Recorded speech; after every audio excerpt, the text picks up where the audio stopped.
Good morning. It's so good to be here with you in Arnold at City on a Hill this morning. My name is Lance. I apologize if any of you don't recognize me. You could refer to me, I guess, as the prodigal pastor of the Bridge Network and City on a Hill. We travel. We're gone more than we're here now in Bangkok, Thailand. My wife Sandy and I. Delighted to be back here over the holidays right now. Would love to have an opportunity to share with you a little bit specifically about Thailand if some of you are interested or want to know. What I'm going to do, I'm not going to do it in the service time right now, but right after the service, if you have some questions or would like to hear a personal update on what's happening in Bangkok and in Thailand and what we're doing, or you just want to know a real clear picture of what's happening there, I will invite you to come and meet with me in this nice comfy area over here. After service this morning, I'll be glad to hang out and visit with you and tell you all about it and answer questions that you have. But apart from that, I'm thrilled to be back and have the opportunity to come and be here to preach and to speak to you this morning. Don't get to visit near often enough, so excited to be here today and have this time with you.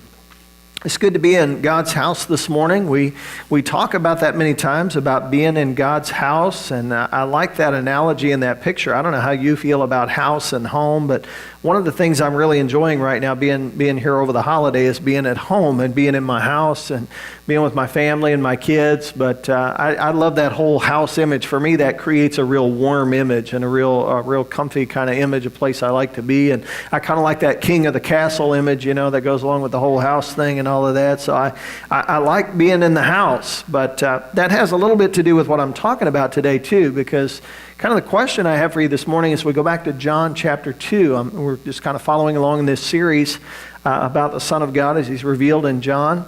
In John chapter 2, my question to you this morning is, what goes in your house? What goes? What's allowed? What do you tolerate? What do you allow? What do you, on the other hand, encourage, or what do you insist on? Because if it's your house, you set the boundaries and define the rules, right? It's been holiday time. Maybe we've had family in to visit or people in to visit. If you've got teens or kids in the house, invariably you have people come to visit.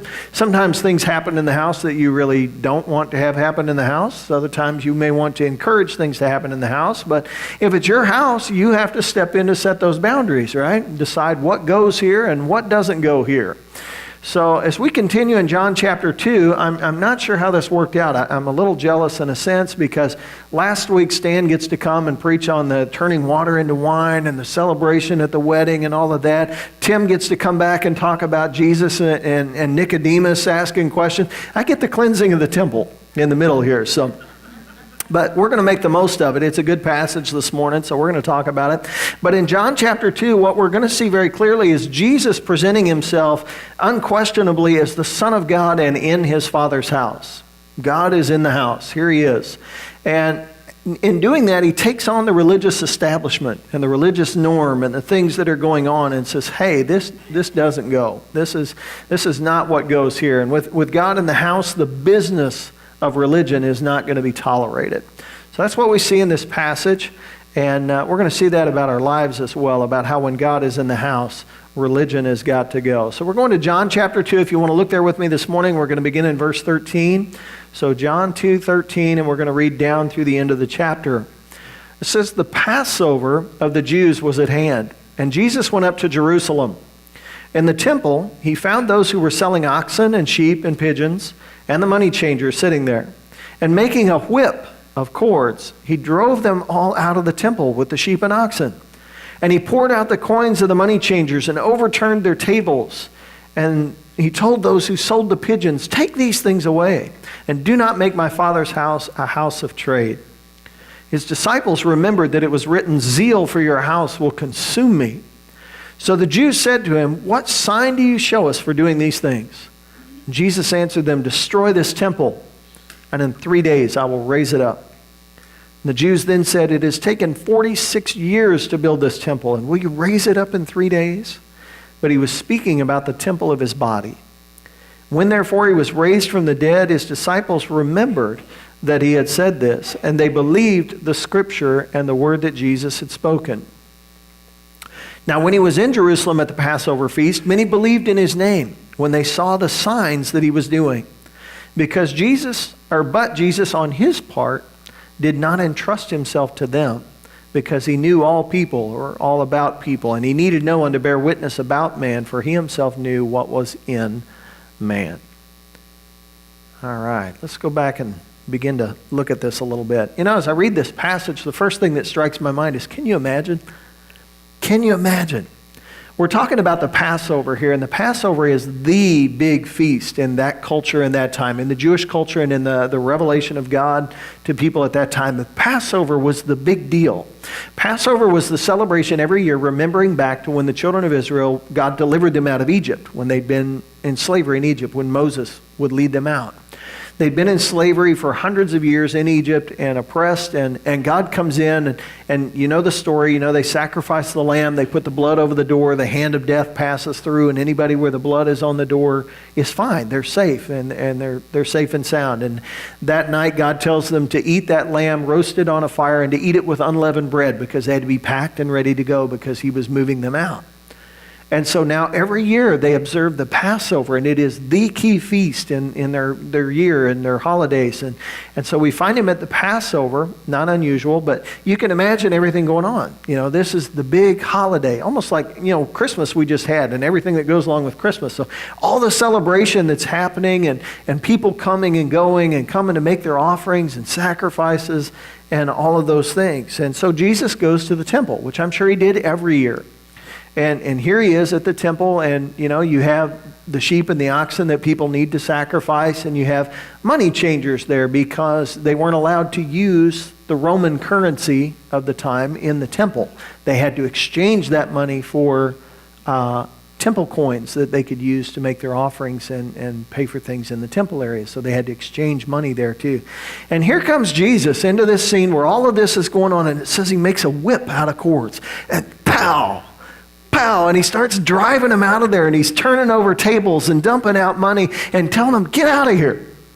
You know, this is not going on here. Can you imagine? Can you imagine the pandemonium of that moment? You know, all these people, what is going on? And then it's just, hey, this guy's crazy, move. You know, they're just out of the way. But I love thinking about what he's done here. But one of the things that strikes my mind right away is, you know, this totally contradicts the image of Jesus that we get sometimes about Jesus, meek and mild. This is not a picture of meek and mild, okay? This is just not it, you know. He's standing up here. This is a guy that knows how to take charge of the moment. He's filled with zeal for God. He's, you know, not in any way wrong in what he's doing. It's totally the right motivation. But, you know, this is not some namby-pamby guy. And I love that because we need to remember what Jesus is really like. You know, this is not the man with the beauty pageant sash that you see so many times in film and TV. You know, Jesus, I love the image of Jesus. He was rugged. You know, he grew up in a carpenter's shop. He worked with wood. He had hands that were rough. They weren't baby smooth, you know, and he was strong from handling that and doing that. You read about a man that God could send out into the wilderness for 40 days and 40 nights to survive with nothing. This is a man who's rugged. He's strong.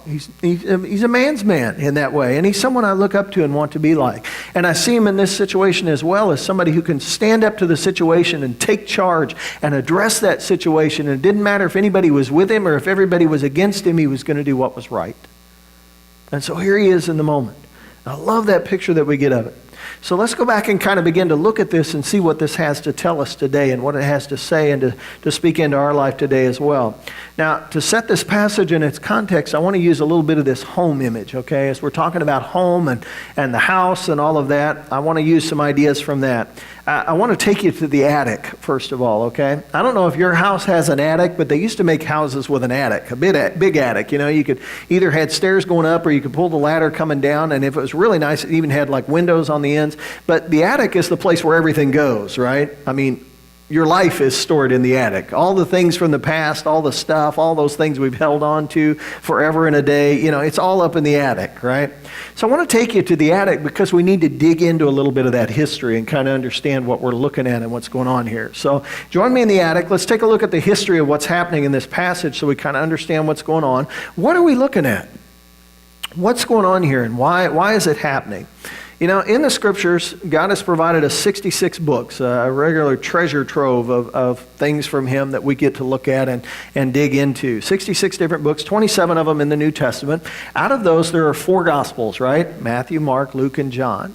Gospel is a very special genre of literature. It's narrative, you know, it tells a story, but it's kind of a special type gospel that presents the story of the life of Jesus Christ.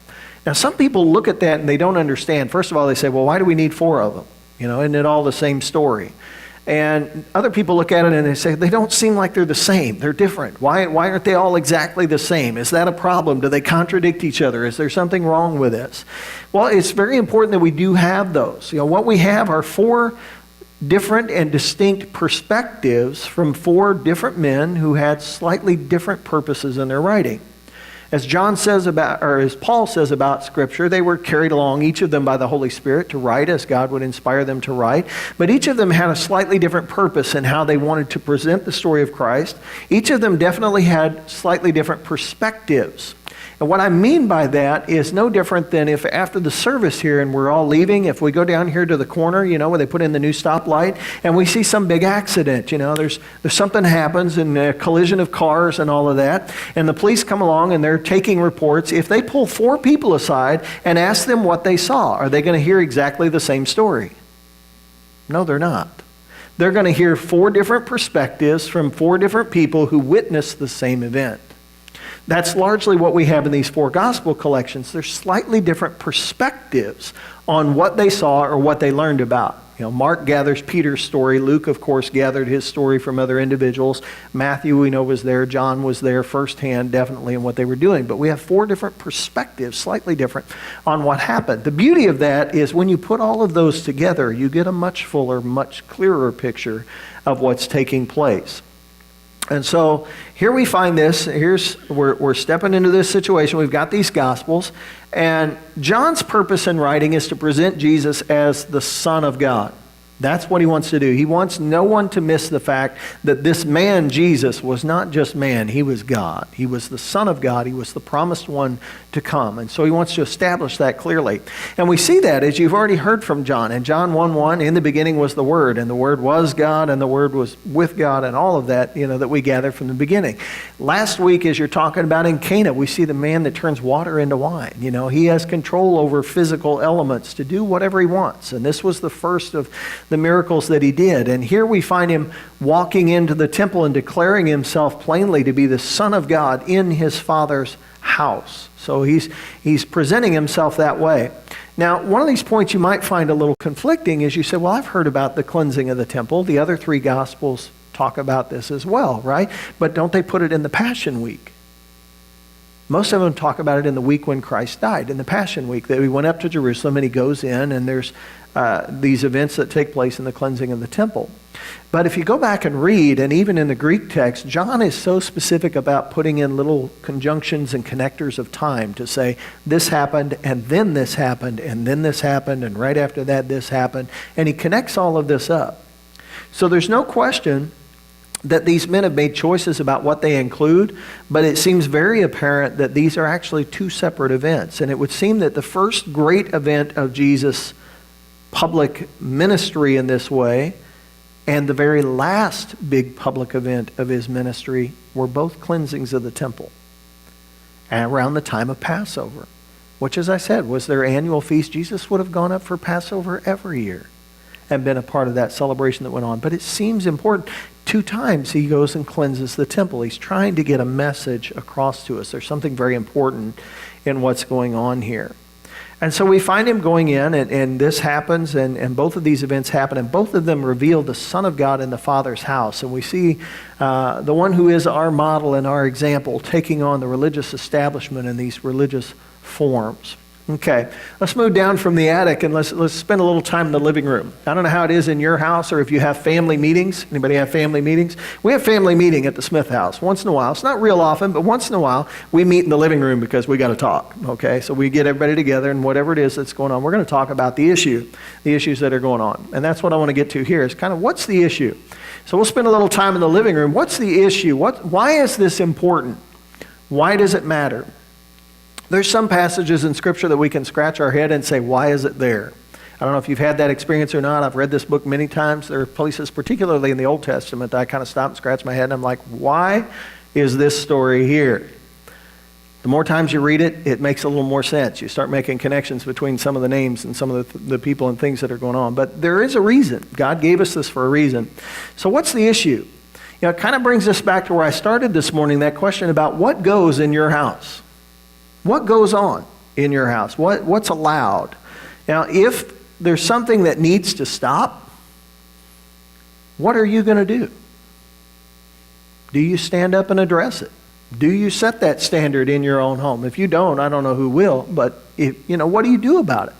You kind of have to take charge of the situation. That's really what we see here. We find Jesus in God's house, just as we talk about coming to God's house this morning, in the temple at that time during a celebration of Passover.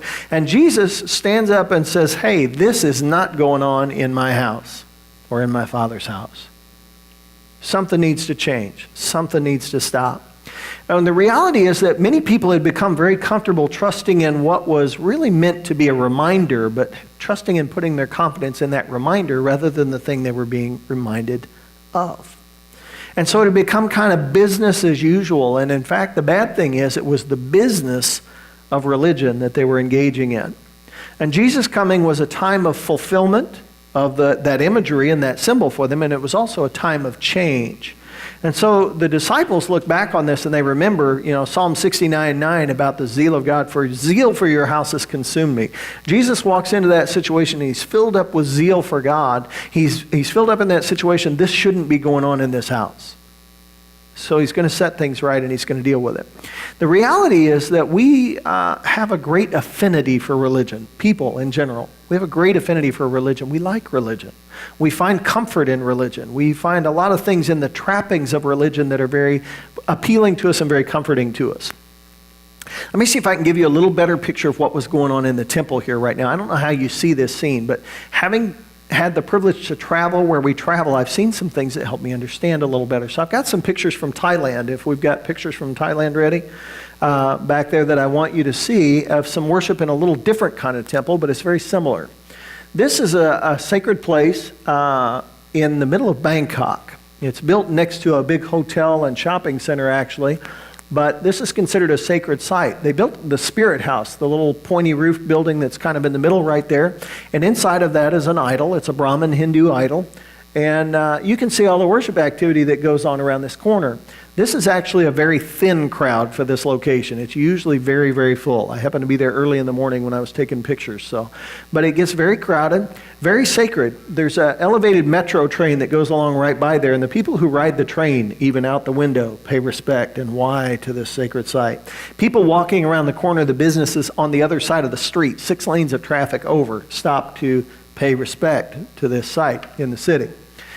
But they come in and they do their worship there. You can see the yellow color in there. That's like garlands of flowers and things that they put on there. And there's all kinds of candles and incense sticks. You can see a little bit of the smoke rising. The building in the back actually has in it, you can't see them, but dancers in native Thai costume and musicians. And for an amount of money that you want to pay, they will play music and even dance as an offering that is made here in this place. But anyway, I kind of give you the picture of all that to see right outside of that along the street is the little booths where you can buy all your stuff to worship. Because if you're going to make offerings and do this, you have to be able to get your things, right? So there's the flowers that I was talking about along here. And add to that lotus flowers and incense sticks and candles and all the stuff and little statues of elephants and all the different things that they can purchase to take in there to do their worship. And so there's a business that goes along right out there, and it's a needful business. They need to get the things that they're going to use, right? So when they go into these sacred places, this is another one in Bangkok, you can see all the lotus flowers piled up there on the altar and the different things and the people with the incense and the smoke. And so there's a lot of things that are needful for this. Now, I've got another picture from a little farther up country up north where we used to live a long time ago. This area, you can see people, they're sticking gold leaf on the statue. You can see all the incense sticks in the middle and the smoke from that and the large candles and the flowers. And right across the street from that, again, you have the place where they can get all the things that they need for worship and what they do. Now, this really is just a way to give you a picture. This culture is actually a little closer back to the culture we're reading about in Scripture. as you can look back in there, what's going on in the temple, this marketplace that's going on in there, are the things they need for worship. Sheep and oxen for the sacrifices to be made. Pigeons. If you didn't have the money for the sheep and the oxen, you were allowed to offer pigeons. Also for certain sacrifices, that was appropriate, things that you could do. The money changers. Again, you couldn't use Roman coin to make offerings in the temple. You had to exchange that out for the temple shekel. You had to have the appropriate kind of currency to give. So there's this business that's going on there. But in all of these things, we have an affinity for this stuff. We actually like all the trappings of religion and find a lot of comfort in it.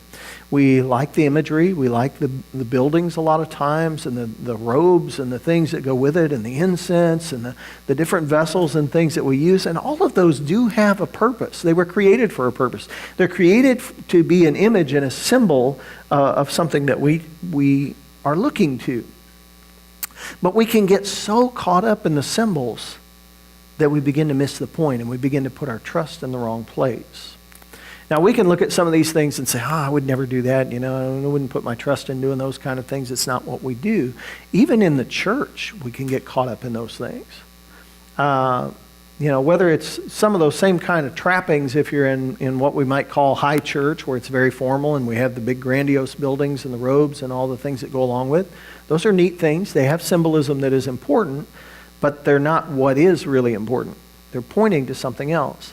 But we even get our eyes in the wrong place within everyday kind of church, or even in a church here that doesn't necessarily have a lot of the trappings, but we do get caught up in stuff. In fact, it's very simple for us as Americans to get caught up in our religion in the fact of, I feel okay because I'm right with the church, right? Well, I come to church every week, so everybody knows I'm a good person. I'm there every week, I put some money in the offering plate, so I've done the right things, right? I'm okay with God. I did my deal for the week. Or I participated in the activities, or I did this, or I did that, or the different trappings and things that we become comfortable with. But those trappings and that religion is not what God is calling us to. Now, if we go back into the situation Jesus was addressing here, he's telling them, hey, times are changing. And this stuff that was a symbol, for one thing, you've gotten your eyes on the symbol and you're settled into feeling good. If you came and made the sacrifice and whatever, I'm good, right? And you've forgotten that you're looking to what God promised, because a sacrifice of an animal is never going to take care of your sin or make you right with God. We see that was instituted by God. We can go all the way back to the garden and find that. It says in the Garden of Eden, after they sinned, that Adam and Eve covered themselves with leaves. But after God comes to them and speaks with them, he covers them with skins. If there's skins, something had to die. There was a blood sacrifice that was made from that point, and there's sacrifice from that time on. We see that. But Hebrews explains very clearly for us as well that the blood of bulls and goats and animals is never going to cover our sin. It's just a way of atoning temporarily while we look forward to what God promised, which was a perfect sacrifice that could take away our sin. That sacrifice comes in Jesus Christ. The only one who could give himself up pure and holy, his sacrifice to cover our sin and be there for us. In that sense, he's turning them away from these things. These things were just a sign and a symbol. You've gotten wrapped up in the sign and the symbol. He said, I'm here. And this is about to end. This is about to no longer even be necessary. And what he's calling us into, he's calling us away from the religion and into that relationship, which is what God had desired to reestablish from the beginning, to bring us back into right relationship with him. What we've got to do is remember and keep our focus off of the stuff and on what they're supposed to remind us of and point us to. And along the way, we need to remember that salvation is something that is neither peddled by us or purchased by us. We can't go around and sell religion and make it happen. We can't sell salvation off some way, and we can't buy it through something that we do or some other action. It's the gift of God, and it's provided through Christ and him alone, and what he does for us and drawing us back into that relationship with him. Let's move from the living room into the kitchen. Now, I really like it when you go from the living room to the kitchen, because the kitchen's the everyday place. I mean, we always go there because we eat, right? All the time. We love to be in the kitchen. That's where the food is. In my house, my wife bakes and cooks, and that's the place that smells the best too. So that's where you want to be, right in the kitchen. But anyway, we get in the kitchen, you get around the kitchen table, that's where you talk things out, right? This is where we no longer go from the issues, but this is how we talk about how we live, you know? What are you doing today? Really? How are you going to do that? What are you going to do about a job? What are you doing about this and that? You know, that's where those conversations take place. How do we live and how do we make this happen? So if we move to the kitchen with this passage as we're thinking about it, we begin talking about the meaning of this. What does this really mean? How does this play out in the way that we live? How does this affect my life and what I'm doing? Jesus in the gospel is calling us away from religion, away from all these things that we do and all these trappings of the symbols and the imagery, and finding comfort in those other things, and calling us back into relationship with Him. That's what it's about. It's about being in right relationship with Him and walking close with Him every day. We're not to be trusting in our own actions. They don't accomplish something for us. It's His actions that accomplish something for us, or those symbols that we find comfort in. You know, it's so easy for us to still get away from Him. And we can think about it even in our prayer, prayer, how we do in praying, in our prayer life, if you want to refer to it that way. In times of crisis, when it's tough, when I'm really feeling stretched and struggling, it's no problem to roll out of bed early, and the first thing I'm doing is getting on my knees saying, God, I need you in my life today, right? I need your help. I need you to walk me through this. I need to know what to do next. I just need to know this is in your hands. I need to know you're at work in my situation. And when things are going pretty good, it's kind of like, man, I forgot to pray today, didn't I? It just gets away. And I'm comfortable because I went to church, all the other things are kind of normal and in place, so I'm just kind of comfortable and relaxed. But I'm missing that relational point with Him. And it's not about the legalism of how many times did you pray, or did you pray today or every day. It's, am I walking with Him? Am I in that relationship with Him? Am I leaning on Him? Am I drawing on Him? Or am I distracted with other things? It's so easy to get distracted with other things when we're comfortable. And we've got to not be distracted from the one who is our hope, to where the things that we do become religious. A little later on through the Gospels, we find Jesus quoting a passage of Scripture from Isaiah, which He does kind of frequently, but one of these hits home right here from Isaiah 29, 13 and 14, where He says, "This people draw near me with their mouth and honor me with their lips, while their hearts are far from me, and their fear of me is a commandment taught by men." So they do the things they need to do to look like the good person, or like they're doing the right thing and all of that. And they draw near, and their mouths say the right thing, but He said the relationship's not happening. And they're feeling comfortable in the image of the things that they do. And that's not where He wants us to be. He wants us to be walking with Him, close with Him, feeding on His Word, finding that time in His presence, knowing that we're walking with Him day by day in all of the things that we go through. And that's really where our confidence is. I don't put my confidence in those other things, but we look back at this passage, and Jesus, they demand a sign from Him. He goes in there, and we have this scene, He's driving them out with whips, and so they stand up and they say, "What are you doing? And what gives you the right to do this? Show us a sign. Prove who you are. Show us this authority that you have."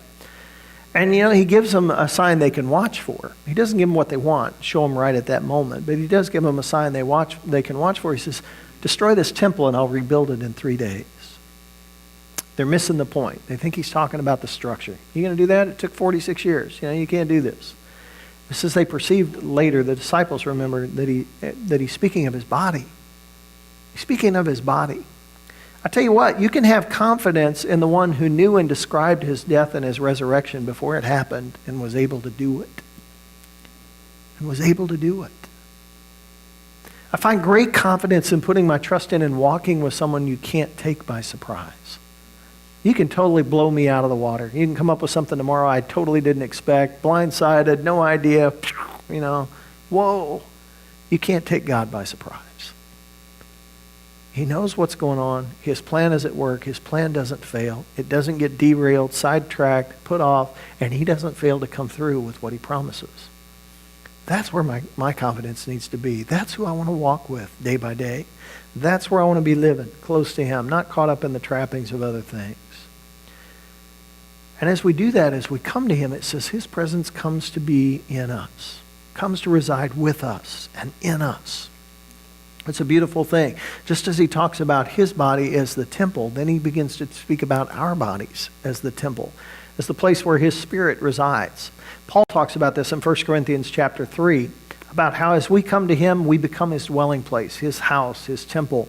In 1 Corinthians 3, 16 and 17, Paul writes, "Do you not know that you are God's temple, and that God's Spirit dwells in you? If anyone destroys God's temple, God will destroy him, for God's temple is holy, and you are that temple." So once again, we begin to find that if God is in the house, things begin to change, because there's someone who does stand up and say what goes in the house and what doesn't. and what's allowed and what's not, and what will be encouraged and what will be insisted on in the house. This is where we find the Spirit of God pressing out on us from the inside. Okay, if you've gone through that discomfort of the change, and it can be very difficult for us, and it's a lifelong challenge. Now, I feel very blessed for the fact that I grew up in a family and an environment where God actually revealed himself in my life pretty early. I was pretty young. And so I've had the privilege of walking with him for a long time, but it never ceases to amaze me the way that he's pressing stuff out in me because he's in the house. And if he's in the house, there's stuff that's got to go. I don't want it to go. He's like cleaning out the attic and cleaning out these other things and getting rid of the junk, and pressing on me. It's like, I grew up in that situation where it was very moralistic. And so it was like, we went to church every week and you knew how to behave in public so you didn't embarrass your folks and all these things, that went along and all this stuff you're supposed to do. But God's getting in there and pressing me out and saying, no, that's not enough.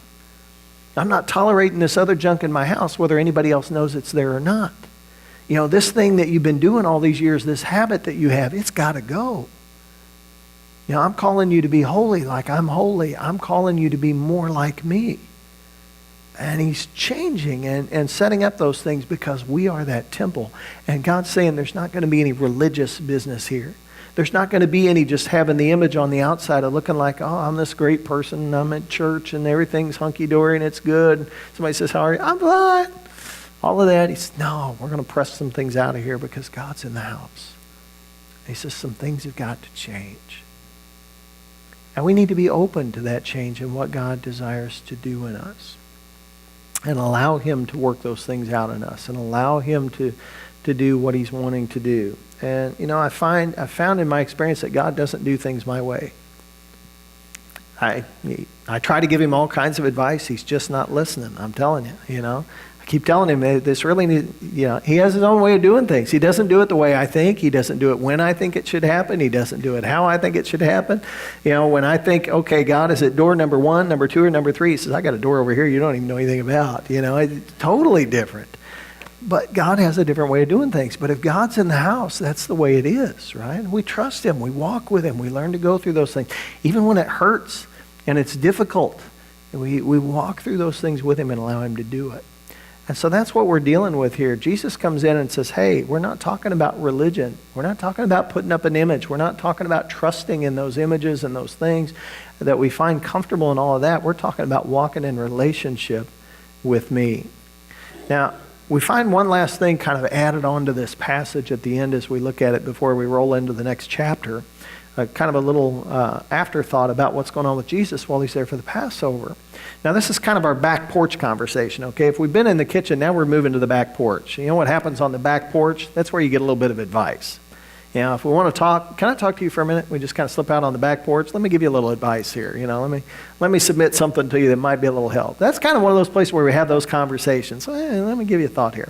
That's kind of what's going on here. There's a little bit of a caution for us in the end of this passage that I think is very important. We get this word of caution. What do we do now? What's the advice? What's the counsel for us here? We find that it says that the people at the Passover are watching Jesus and what he's doing and seeing the miracles. And so they're beginning to put their trust in him and their trust in his name. Oh, look at this guy. We read through the Gospels all the time that the crowds would follow him when they saw the miracles. Oh, yeah. He's making bread out of nothing. He's doing all this stuff. It's great. So they're following him around and all this is good. So it says the people were putting their trust in Jesus, but Jesus did not put his trust in them. Interesting that John wants to take the time to tell us this. And he talks about how he knew what was in people and he didn't need anyone to explain that.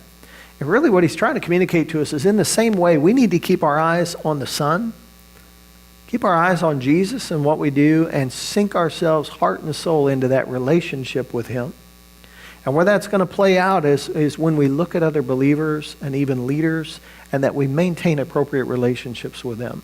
Let me see if I can break that down a little bit further for you. I aspire to be a good leader within the church. I'm glad for what God called me to do. I'm glad to try to fulfill that calling. I hope I can be like Paul and say, hey, follow me as I follow Christ. And I set an example that you can follow. But the point of that example is not that you follow me, it's that I'm pointing you this way. Okay? I'm pointing you to somebody else. Don't put your confidence in me. Don't put your confidence in me. Don't put your confidence in Tim. This is another big problem we have at the church in our country, in our culture, is we have all this, I love so-and-so's preaching. I love this, this church and that church and the preaching and all this. And we put our confidence in that stuff. And I see people who totally get blown away when they find out that that person's real. Okay? They're real. They got problems. They fall into sin. They have issues. You don't put your confidence in, don't put your confidence in me. Somewhere along the line, I'm going to let you down. It's going to happen one way or another. Not because I want it to or anything. I'm trying my best, but I'm not a finished product yet either. God's still working on me, changing me. Hopefully, like I said, I'm following him, saying, follow me as I follow Christ. I'll point you this way. We'll keep moving that direction together. It's where we're going. But you don't get your eyes on me to where that becomes something that devastates and destroys you.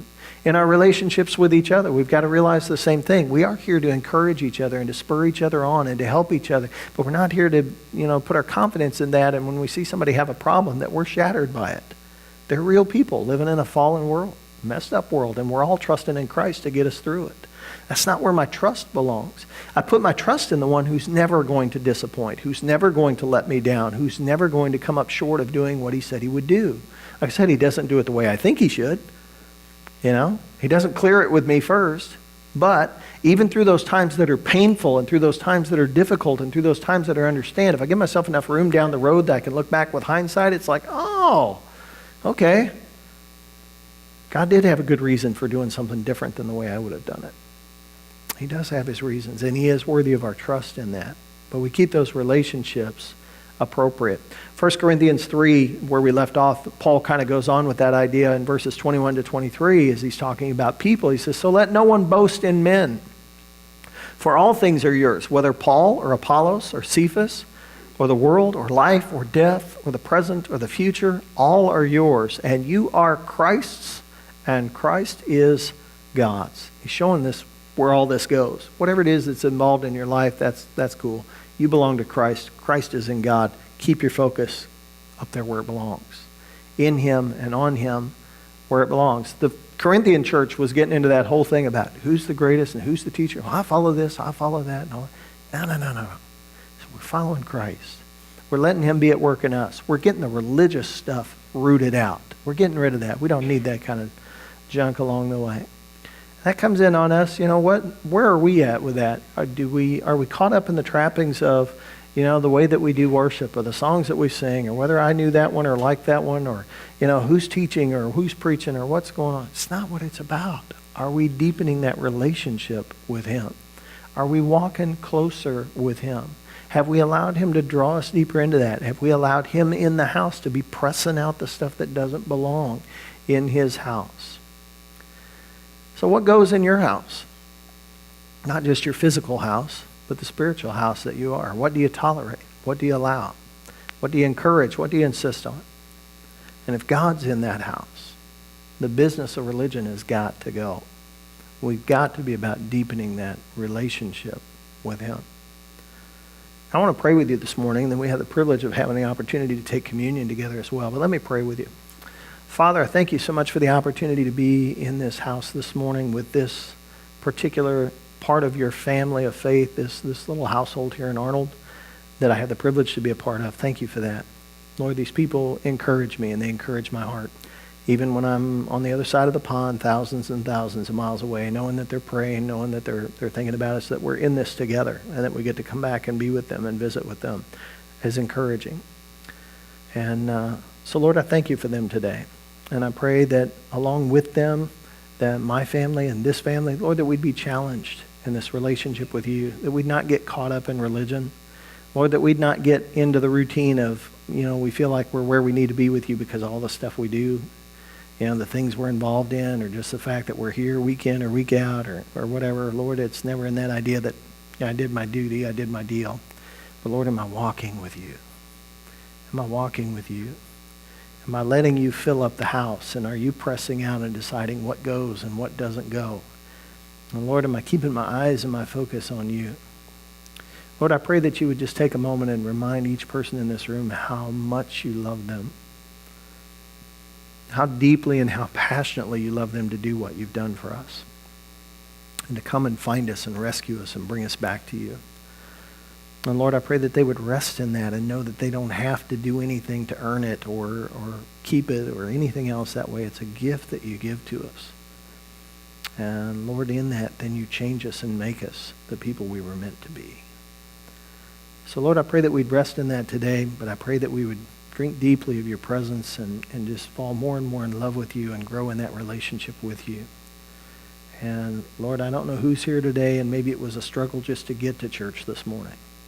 Lord, I pray that they wouldn't miss the moment to worship you and enjoy your presence, to express their love for you. Lord, to participate in some symbolism that reminds us of what you've done for us, and to enjoy the fellowship of being part of your family. Lord, may we be refreshed in that way today, in Jesus' name. Amen.